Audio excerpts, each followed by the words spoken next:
as dereliction in our rural towns and villages.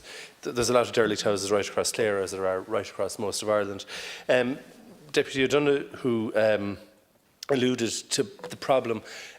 Shelley McNamara, who's one of Ireland's leading architects and recently won the Pritzker Prize for Architecture, has talked about the need for a pilot project and to look at, in particular, at regulations and bringing old buildings in our market towns up to current standards is almost impossible. It's certainly far more expensive than what Deputy O'Donoghue proposes, which would be to essentially leave the front facade, knock them down and to rebuild them. Now, you could have a big, long architectural discussion of whether it's the same building after you do that or not, but is there a possibility, or will you consider a pilot project preferably in a town in Clare, and unfortunately there are many in Clare, with a lot of dereliction, but take any town in Ireland and see if you can get leading architects together, people in housing, to see if we can end dereliction, because of course we need to get people living in those houses to end homelessness, but it also has an effect on the morale of a town when its main market square and the main street of a town is full of derelict buildings.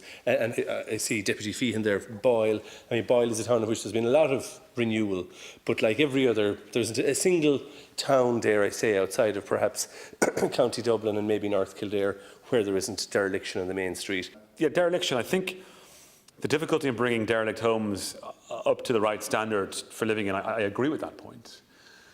We can make changes here, of course we can. We need to be careful that in making those changes we're then not criticised for lowering standards. But it makes absolutely no sense if the only choice there that people feel, and it's not really a choice, is that they have to leave a home vacant or derelict or going derelict because they can't afford or they're not allowed to renovate it in some way. So, I mean, you know, all those architecture programs that are on TV, Grand Designs, love to watch them. They do amazing things, but it always costs a hell of a lot of money to do it. We want to be able to try and protect the fabric of our communities and of our villages and towns. And, you know, this is one way in which we can do it. We've tried a number of different schemes. Some haven't been as successful. For example, the need for planning permission if you wanted to convert up above the shop, we got rid of that, for example. But then if you are in a protected building, that's not going to make much of a difference. And other standards that might need to be put in place. So a piece of work is being done in terms of town and village renewal, and as to what might be achieved there.